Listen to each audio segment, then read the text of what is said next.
Hey everyone, this is Chris and Sandy Bit with the Chris and Sandy Show. We get up close and personal with some amazing guests throughout the entertainment industry. And today, like I say on every episode, we got a great show for you. We got Stella Prince coming on. She's doing some great things out there. Just released a new song that you're going to actually hear her Oh, perform yes. We're excited today. about And we're that. excited about that. And we're excited to hear a little bit of her story and just talk music and see where this goes. So Stella, welcome to the show. Oh, thank Welcome. you so much for having me. I'm so excited. So I like to start the show off the same right now because we're in a tough time out there Oh, yes. when you count COVID and all that. So how has COVID affected you, and what are some things you've done to kind of maneuver through this new crazy maze? Sure. It's the first week, I think, of COVID, which was just about a year ago. I was so lost and unsure how I would be able to continue my career. It was really so scary and such a crazy time in the beginning. But I think over this past year, luckily, thank God for computers because I've just really been able to totally continue with my career and continue performing virtually. And just the fact that I can reach so many people without even leaving my house is seriously amazing. So I think career-wise, it's been going actually really great in the pandemic. But I will say I really, really miss seeing my friends and family. So that has really impacted me. It's very hard to stay home a lot. So. And yeah, everybody thought it was going to be this short thing. Like 2 weeks at first. Sandy read up on pandemics and Yes. read that the average pandemic lasts 2 years. So we kind of knew. Yeah, We was probably gonna hoping be a year it or would be two. short, but we kind of knew it was going to be. Yes. But we launched this show January of last year, and I remember a couple months for the pandemic, and I remember our original plan was to interview 100 people, and we thought, hey, if we did that, That would be a lot. We don't know if we can pull that many off. and and then the pandemic happens. And I was like, okay, this could be our silver lining. As a new show, it's harder to get the bigger guests. And I was like, you know what? Because of the pandemic, we might get artists we might not normally get. And so we just went all out, and we did over 300 interviews last year because of that. Wow. Yeah, I think it's definitely benefited a lot of musicians in strange ways. Like for me, I think I've been able to really grow my following more than ever, on Instagram and YouTube. Yeah. Just because everyone's home and everyone's on their phones, and everyone's on Spotify streaming music, at home. So it's definitely, I think it's benefited me that way for sure. And I think it's going to be a game changer for the whole industry as a whole. I mean, there's a plane going across. Yes.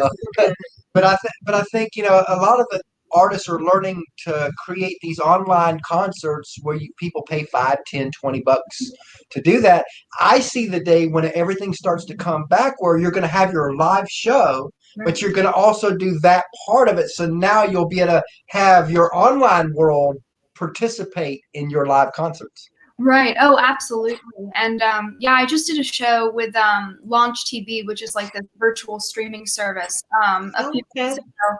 And it was like I got 50 people to buy tickets and watch all online. And it was just amazing. We couldn't see their faces, but they wrote comments and, they like it and share it. And it was just really a wonderful experience. And imagine still doing that when you're doing a live show. Right. I think it's going to make it much more impactful for each artist. Crazy that we had to go through a pandemic for people to learn this because the technology's been there.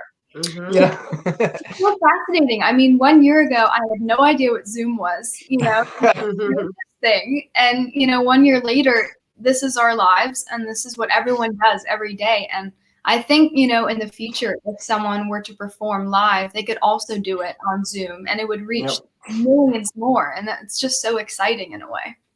Yeah, because then, then they get the best of both worlds because, there's nothing like that face-to-face interaction with the crowd. But it would be great to be an interchange act with it so you do both. And fans from all over the world can watch too. Oh, that would be amazing. It's really exciting. I'm really hoping that a lot of venues are going to start to open up in the fall. Because I want to go on my first tour and, I want to experience this. And although it's been wonderful, it has been a whole year. So I am, a little ready to start. Yes. So, what are some hobbies you like to do outside of music? Sure. I think some of my favorite things to do is really anything that has nothing to do with music, so I can just kind of rest my mind and Right. That makes sense. It yeah, does. I mean, just really relax from my career. So, baking, cooking, gardening. We live on 7 acres in upstate New York, so we have lots of beautiful land, and really just taking walks down to the creek, and Right. anything that will really just take my mind off of music, and definitely staying away from my phone. Yes. That's important. That is important. So, what would you say is something quirky about you? Oh, something quirky. I think something that people don't know about me is that one of my all-time favorite things to do is write. And the funny thing is, my love for writing really came first before music. I mean, I always knew that I wanted to be a singer, but I was really just writing so much Oh, wow. in grade school, and either poetry or short stories. And my dad is a writer, and so it was just a great inspiration to have growing up. So I think I'll always love writing, even aside from songwriting. But Yeah. yeah, I mean, even when I discovered music, songwriting is kind of the perfect thing for me because it combines music and writing, and that's my Yeah. thing. So So, a lot of people would ask, when did you know you wanted to do music? But I always like to go a step further and go deeper than that. When did it click that this could actually be a career choice for you? yeah, I mean, probably when I was around 4. The funny thing is, I had always known, but I think it was around preschool age where, people start to ask, what do you want to do when you grow up?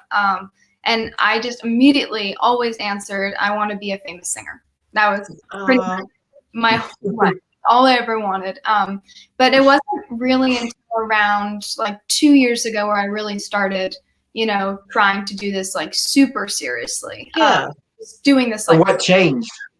yeah, absolutely. I would say around 13 was when I just totally put my mind to it, and this is all I do pretty much. I mean, this is my whole life. Okay. So. Well, I definitely love that. Um, so as you know, a lot of people, they see the glory of like a Blake Shelton, Miranda, and Carrie. They don't see the grind, the sacrifice, the tears, the Right. struggles that it takes not just to get to their levels, but even a career level within the entertainment music world. And I always want to talk about that side of it because nobody really talks about it out there. I mean, they slim a little bit, but for the most part, nobody really digs deep on the sacrifice side. And I want to talk about that. And I'm going to tell a quick story that'll kind of help guide us where I want this to go. But back in 2014, we interviewed Allison Steele from Two Steel Girls. And at that time, her and her daughter were full-time with music.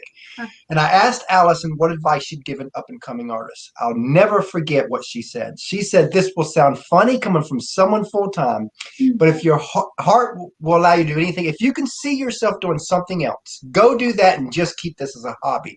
Because the moment you want it to be a career, your life has to change because you no longer own your life. Your friends and relatives never understand. They invite you to weddings, to cookouts, to weekends, to holidays. But when you're in that grind mode, especially the beginning, you don't have time to do anything extra if it don't have to do with music. Then your family has to sacrifice. They kind of got to kick you out the door and be willing to share you with the world. Right. But then she added, but if you cannot see yourself doing anything else, then go all in. That's the only way that those kind of sacrifices could ever be worth it. What do you think of what she said? Let's talk about that. Oh, that is so true. I think you really have to put your blinders on for the first like 10 years of just doing a full-time music career because it's so hard not to get distracted. And that's something that I've really struggled with because I think a lot of friends my age, 15-year-old girls, they are not interested in hearing about a music career. They talk about school and boys and they are not thinking about a career. And so I think for me, that's been the hardest thing to sacrifice is having a whole bunch of really, really great friends my own age who I can really talk to and I think who would really understand me because many of them really just don't understand what I'm doing. Um, And and a lot of people don't understand the creative mindset, Right. because it's different. It's not like you're 9 to 5. You're 24/7. Like I remember many times you listen to interviews of big artists, and the host is always taking. There's always one question that they almost always ask: "What would you be doing if music didn't work?" And the answer 90% of the time is I would just be a broke musician, right. because that I had no plan B. And you watch the host and you're almost like, what do you mean you had no plan B? Yeah, because they don't understand that in the music world, in the acting world, in the anything creative, All the that if you have a plan B when the struggle comes, and right. it will, your plan B becomes plan A. Right. Oh, that's so true. I've never ever had a plan B. And that is the mindset that I carry in my head my whole life. You will make it.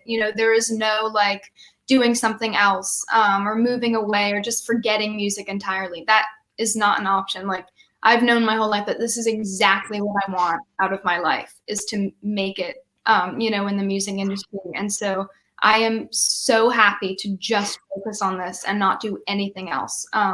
So I think if someone did ask me what else I would be doing, that would really the truth is, just being, a musician living in, my parents' basement or something. That's what I would do. And it's funny because we Yeah. listen to other podcasts, and usually one of the questions they always ask, if you weren't doing music, what would you be doing? Mhm. And I'll be honest, I hate that question. That's why we don't ask that question, because I'm like, if you're serious about this, you're all in. Now, granted, there's some people disagree with me on this, Yes. but when you look at the math, when you do the math, Yeah. and you look at how many people are trying to make it in that crazy music scene, if you're not all in, someone else is.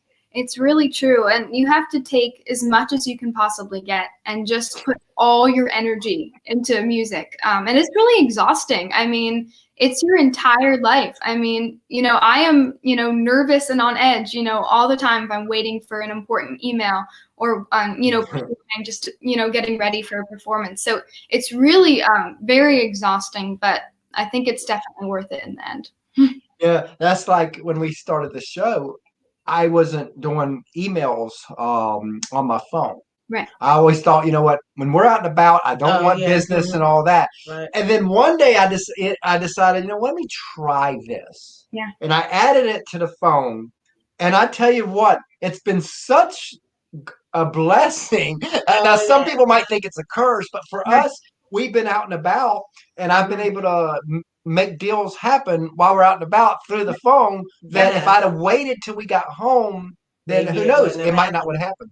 It's really true. And you just have to be ready, like all the time. Like when I heard about this podcast, which I was so excited about, it was literally like yesterday. And I was like, okay, I will clear my schedule. I will do, and you just have to be like super ready to go. We had somebody back out, and I told Sherry, I was like, Yeah. because she And we pitched, love Sherry. she pitched you to me, and I was like, I don't know if this is too quick, but we have somebody back out. If Right. she can fill this spot, that'd be great. I know. This happened, I think, a few days ago with Devin O'Day. I did her podcast. It was wonderful. Oh, yeah. And she's like, can you do it like tomorrow morning? And it's like 10 at night. I was like, yes, I'll do it. Like, of course, it's so funny. I'm in school still, but I graduate in the spring. And it was so funny. I sent the podcast to all my teachers, and they totally outed me. They showed it to the whole class, and they were like, I didn't know that she was doing this, So Oh, wow. Well, be sure to share this one too. Yes. absolutely. So we talked about the sacrifice a little bit. Now let's flip the script and go the other way. Let's talk about the glory side. Yeah. Tell us a few moments where you're like, wow, I got to do that. Oh, sure. Well, I think that definitely comes after every single performance I've done. I think performing is probably my all-time favorite thing to do. And I love traveling. And so I have a feeling I'm really going to love being on tour when that time comes, which is really, I'm so grateful for that, because I don't know if it would be worth it if I hated traveling. But yeah, I think just the very end after the performance, and just feeling just so happy and satisfied with that. And I think also, the moment after I write a fantastic song, I just feel like so satisfied and so relieved, and just like, this is why I do what I do. I'm so happy with this. It's very, I think mainly it's the really creative times. Absolutely. Yeah. Yeah. Yeah. So you're going to perform a song for us, right? Yes, I'm So so tell us about the song a little bit. Please do. Sure. So this song is called Before You Leave. And this is actually my debut single. I am so excited. It came out exactly a week ago, last Friday. And, you know, I think it really talks about, you know, loss and just losing someone. And it totally came out of the pandemic, not being able to see the people you love and you know, losing loved ones. And I think, you know, it's such a universal theme because so many people are going through that right now. Yeah. So I think that's why it's really resonating with lots of people. And we listened to it earlier, and yeah. and you've got this authentic voice Oh, yeah. that, you know, that we just love. And so we're excited. So the floor is yours.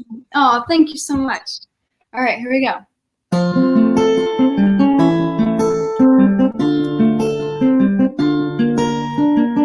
Thought you and me were always meant to be, but timing's everything, don't you see?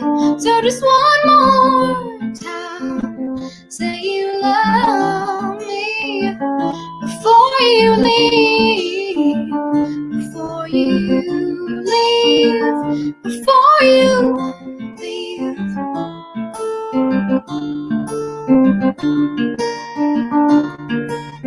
Like an earthquake with shifting ground, searching for ourselves in the lost and found memories of what could almost be, casting shadows on our destiny. And you and me were always meant to be, but timing's everything, don't you see?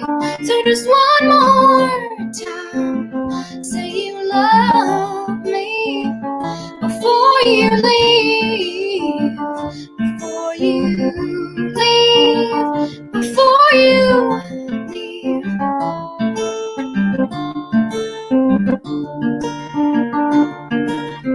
Echoing sounds of soft rain, distant, empty, passing trains point to paths that break apart, splintered moments of my heart. And you and me were always meant to be, but timing's everything, don't you see? So just one more time, say you love me before you leave, before you leave, before you leave.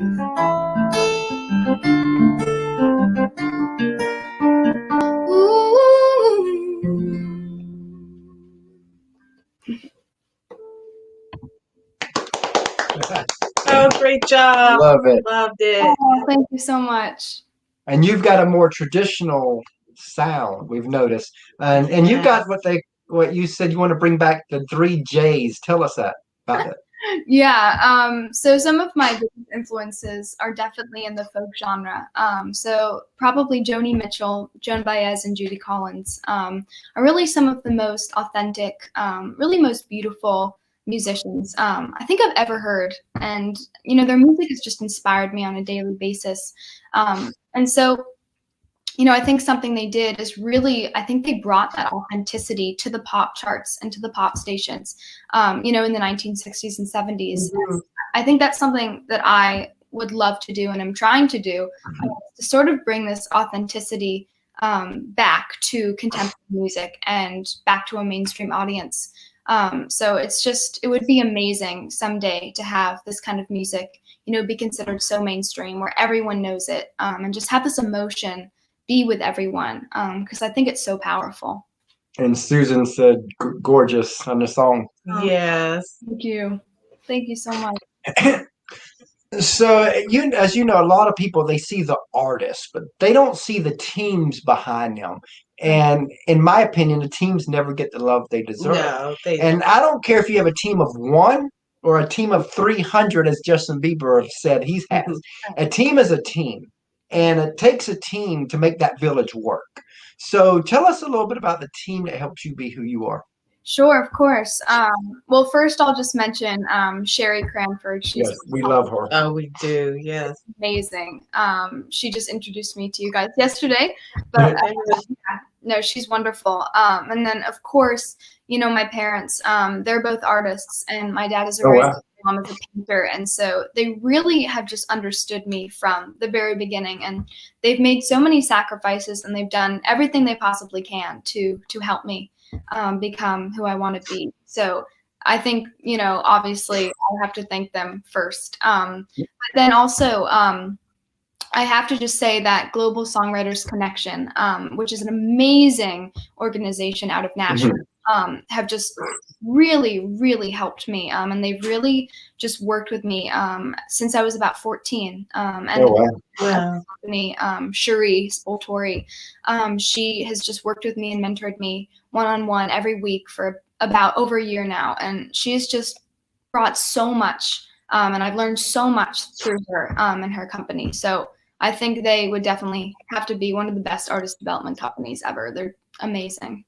Oh, wow. Now tell us, and you probably have hundreds, if not thousands of these, but tell us a parent story where they went above and beyond for your career and you're like, wow, they really get that this is my passion. Oh my gosh. I think it started from the very beginning. I was actually trained classically. Oh, And wow. I started, singing at a conservatory prep program when I was around 7. And, my parents were the one that brought me there. They said, she is obsessed with music. She needs to study. They came every week and they made the drive. And, later I moved to studying at a conservatory in New York City. And so every morning they woke up at 6 a.m, drove the 2.5 hours from New York City with me every week for over a year. And they never complained. And it's just amazing. And of course they take me to Nashville as often as we can go. So really it's just, amazing. And I will say that my mom, she just knows me so well, and she knows, pretty much everything about me, when I'm hungry, when I'm tired, like she'll just, it's just amazing what a mom's feelings can be. But yeah, so really, they've just done everything. So it's so grateful. Love that. Now, speaking of teams, we have a third co-host, a little 9-year-old that we bring on. His to name ask is a couple. Christopher. He always asks a couple questions. Sandy's gonna go get him. I will get him. And we've got a 2-year-old daughter that when she gets older, we'll be plugging her in the show too. Oh, that's so fun. It's like, they say, we are a family affairs show. And, if we can involve the family, why not? Oh, absolutely. Oh my God. Well, I can't wait to meet him. Yep, she's getting him. It's definitely always interesting. Like you were talking about with your mom. I know Sandy can definitely relate to that. She knows every little details about them. And I would probably be like, okay, I didn't know that. Hi. Hi, Stella. What's your favorite food? Oh my gosh. I think it would have to be ice cream, honestly, because after I sing, my throat gets so dry and ice cream just feels so good on it. What's yours? Mine's pizza. Love pizza. Yep. Oh yeah. Pizza and ice cream go great together too. Oh, they do. Oh yeah. You're next. All right, what's your favorite TV show? Oh gosh. Honestly, I love anything old. So I think probably from the 1950s, I love like I Love Lucy, and you probably don't know those shows yet. Yeah, I don't know that. To watch them. What's yours? Mine is pizza. Oh no, it's a TV show. That's a great TV show. I keep forgetting. Yeah, what's your All right, favorite TV? so a SpongeBob. Oh, I loved that one when I was growing up. What's been cool is he watches a lot of Nickelodeon shows, Mm-hmm. and we've been able to bring on quite a bit of people that he watches on TV onto our show. Oh wow! Oh, that's amazing. I wish I We've had several people from the new show Side Hustle come on, so that was pretty cool. Wow, that's amazing. Yes, and there's gonna be a new show on Nick coming on March 20th called Drama Club. Oh, we'll have to get somebody from that to come So on. we'll try to get somebody from that too, I guess. Oh, that's amazing. Bye, thanks. Nice to meet you. You too. That's funny. I love that little rawness because he thought he was thinking wrong question. I know. Oh, he's so Yeah, sweet. some small brain freeze there. It happens to all of us. We did it too. Sweet though. Speaking of brain freeze, have you ever done that? And what was that moment? Tell us a moment where you're like, "Whoa, that just happened." Yeah, honestly, I mean, it's very rare that I do forget a lyric. But sometimes that is brought on by if I play the wrong chord or I'm capoed wrong. And that is always just like so jarring to me. So like I never do that and it totally like gets me off track. But I think the most important thing is to just start over again and pretend like nothing happened. But that definitely is a very upsetting moment for me because I'm definitely a perfectionist, but That's like with our show. Yes. You know, I've got this pattern that I do with the show, and it goes smoothly most times. But every now and then, if when we have a guest that comes on and they have technical issues at the beginning, and we're trying to get it all Right. solved, and then we're nervous, we're not going to be able to do Yes. the interview. Then we actually get it and we go live. Now my mind doesn't remember what I'm supposed But to he do. messes up at the beginning. So then usually the beginning is like messed up on me on that part because my mom was on the mess ups. oh, honestly, yeah, I think tech, I was so worried about all these computers in the beginning of quarantine. Even now, I still get a little concerned because there's been a few interviews and, you know, a few times where I've had to like plug my little microphone in. And there were a few times where it didn't connect and no one could hear me. And it was very stressful. Just say that.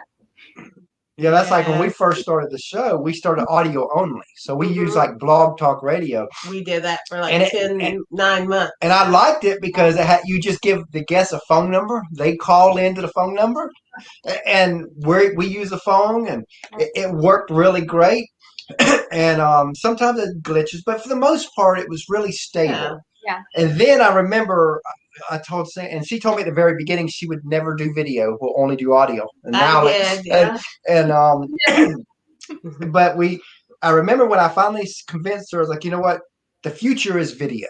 We kind of gonna have to do. We still have audio too because you download the audio parts. Yeah. So we finally made that decision to go video, and I made a kind of a boo boo doing this because I was like, you know what, we're going to wait. We're gonna go with video. Our very first one's going to come out with a bang. We're going to get a big guest, and we're going to make that the first video. And we end up being Allie Brooke. Right. Oh, yeah. You know, you don't get a whole lot bigger than her out there. Yes. And especially back in the day with Fifth Harmony and all that. Mhm. But it was crazy because in the middle of the interview, I'm sitting there thinking, okay, we were having technical issues. I never used She StreamYard. kept freezing. She kept freezing with everything. I was half off the screen. Her background was not set up well. And I'm sitting there like, Yeah. that was a mistake doing the first video with a big artist. And We I'm didn't like, get the glitches out oh yet. God, nobody's gonna want to come on our show after this. Yeah. But we've been able to We hone it learned. Wow. and everything. Yeah. And now we've kind of perfected it, I hope. We know as best we can. Right. I mean, that's something that you really have to do is you really have to hone anything you're doing virtually. Because I didn't start really booking virtual performances until around May of 2020. And so between like March and May, just as the pandemic was getting started, I was able to kind of just go live on my Instagram once a week and do kind of just like a quick half-hour solo show just on my Instagram live. And it really honed my performance skills. Because up to that point, I'd never really done a half-hour solo show. Wow. It really totally helped me out, and I had everything memorized by the time I really started booking shows. Oh, wow. It was amazing for me. Yeah. I mean, that's like with us, you know, we're probably getting close. I don't know what the latest numbers are. Yeah, we'll have to. We're edging check on closer that to soon. 400 total interviews since January 2020. Wow. That's amazing. I mean, I know we're over 350. We're probably I'm about sure 360, that. 365, somewhere in there. So we're Somewhere getting that closer to that 400 in this short time that we never imagined getting here. Yes. Yeah. It's crazy. It feels like this year, it's so funny, but it feels like it just flew by so fast. Oh, yeah. It did. It's unbelievable. For sure. So if you could co-write with any person, dead or alive, who would it be? Oh gosh, I think it would be Emmylou Harris. I have to. Oh, she's amazing. She Yes. is such a legend, and she's one of my biggest heroes. And so it's so funny at Global Songwriters Connection, we keep trying to, to get Emmylou to listen to me. But hopefully someday I'll be able to write with her. Yes. That'll be awesome. So now this question probably has 1,000 answers. Just think of the first thing that pops in your head. But what is a song out there that you've heard that you wish you wrote? Oh my gosh. I think one of my all-time favorite songs would have to be "The Circle Game" by Joni Mitchell. That I think is a true masterpiece. It's really poetry, and then I think the guitar playing and the actual melody is just brilliant. So I sort of kind of tried to write a song similar to that. It's called "Circle Back," just because I was so inspired. But yeah, definitely that song. Now you're going to perform another song for us, ain't that right? Yes, I would love to. Speaking of which, I could perform "Circle Back." Let's do that. That sounds great. Awesome. All right, here we go.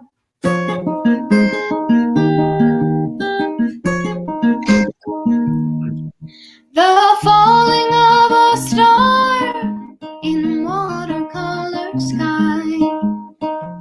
Picture perfect summers when the days move slowly by.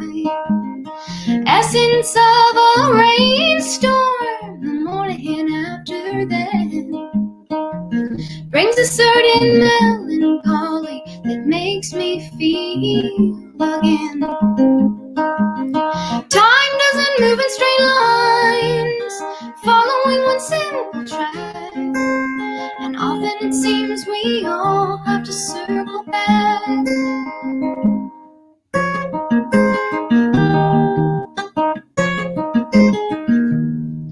Dreaming in the night, a message in the wind, endless fear of waiting for something to begin. Photograph forgotten when memories are in kind. Maybe it's time to reclaim what was mine. Time doesn't move in straight lines, following one simple track, and often it seems we all have to circle back.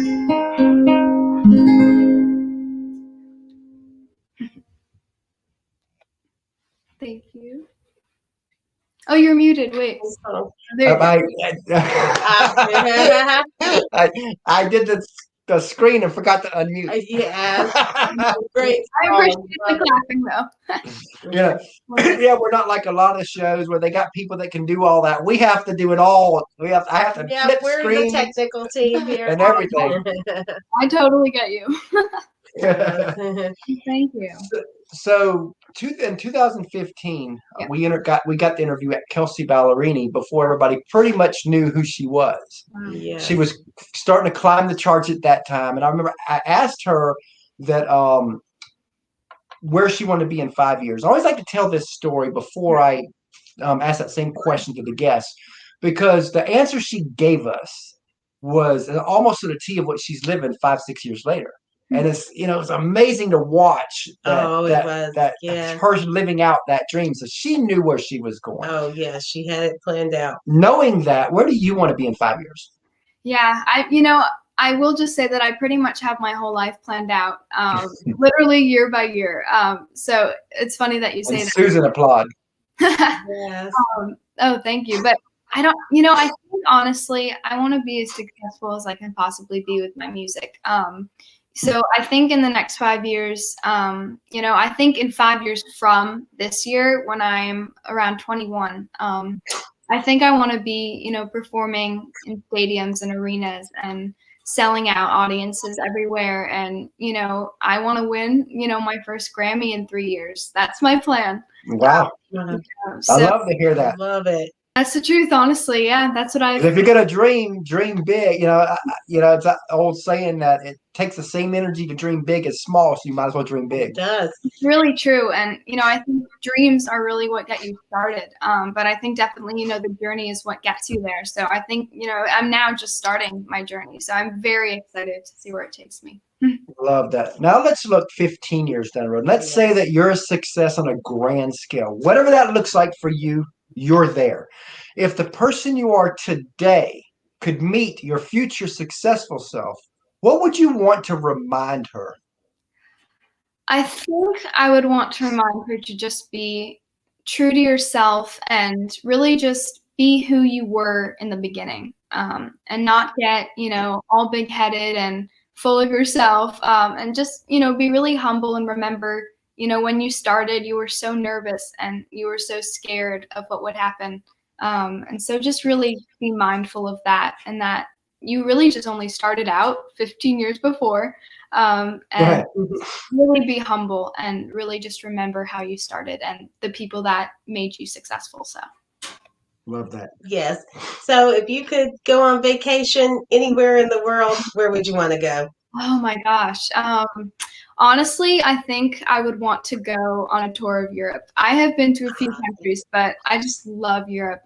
Probably like Italy and France and Spain. It's so beautiful there. Awesome. And if you could describe your music to someone who's never heard it before, how would you describe it? I think I would describe it as authentic, and acoustic. Very good. All right. And what would you like your legacy to be as an artist? What would you ultimately like to be known for? I think really the main thing that I want is I want my music to be considered timeless. I don't want to be forgotten after I'm 30. I want people to play my music 100 years from now. And even after I die, I want people to know my name. So Awesome. Love that. So what's next for you? We've talked about the future. Now let's talk about the immediate. yes, honestly, I think it's just getting ready. I feel like now I'm really starting to gear up for everything. I'm gearing up for a publishing deal, which would lead to a record deal, taking lots of meetings, gearing up for my first tour, hopefully in the fall. And also really just focusing on releasing music, because this is my first ever single. So I'm hoping to release another song in May and then another song in July. So really just preparing for the year ahead. Love that. So as we come to a close, let's say you got a friend of yours, you heard him or her sing, and they've got something special. Let's say they've played maybe 40, 50 shows. They're still getting their feet wet on the performance side. So this would be pre-COVID advice, so keep that in mind. But they've gotten on stage. They got what every artist says, that stage bug, where they look over the crowd's roaring for them. They know they're in the right place, and they come to you and they say, Stella, I know I'm supposed to do this with the rest of my life.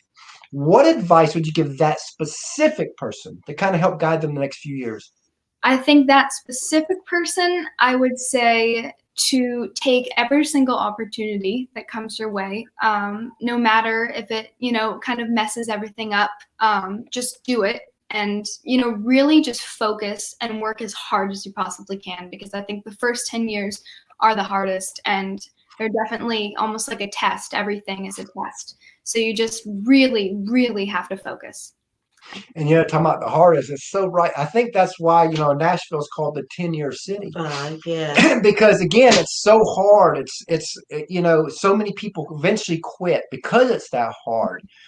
You just got to kind of outlast the other people so that you can then finally take your rightful spot. Right. And I love the little story about these two guys are in the woods and a bear pops up. Oh, good. And one guy jumps on the ground, putting his shoes on, tying them. And the other guy says, what are you doing? You can't outrun that bear. He says, I don't have to outrun the bear. I just got to outrun you. Right. And I think that's how the music business is you just got to outlast. Right. And it's not a put down to anybody else. Right. Everybody knows that the rate of people quitting are astronomical. I mean, it's huge. You just got to outlast, and then eventually you keep doing it, and you keep doing it, and you keep doing it, and you stay consistent, and then all of a sudden you get that one song that resonates. Right, it's so true, and you'll definitely be the last one standing too, so you'll have to be noticed. No, but I mean, I think that's so true, because one of my favorite singers currently is Taylor Swift. Yes. I mean, she had a folk album that won Album of the Year, which I just find incredible. Really paving the way for an acoustic sound to really come and dominate the pop charts. But, I will say she is the first woman to win Album of the Year 3 times. And, I think that has a lot to do with perseverance and, being there for 15 years and just staying and not quitting. So. And she's definitely a prolific songwriter. I mean, it's like she writes all the time, and there are all these amazing songs. Yeah, it's amazing. So as we close out, tell everybody how they can find you. Sure. Yeah, you can totally follow me on Instagram, Facebook, and YouTube at Stella Prince Music, and then my website, stellaprincemusic.com, which has all my updates. Awesome. We really enjoyed having you on the show today, and we definitely look forward to having you back for updates. Yes, absolutely. It was wonderful to meet you both. Same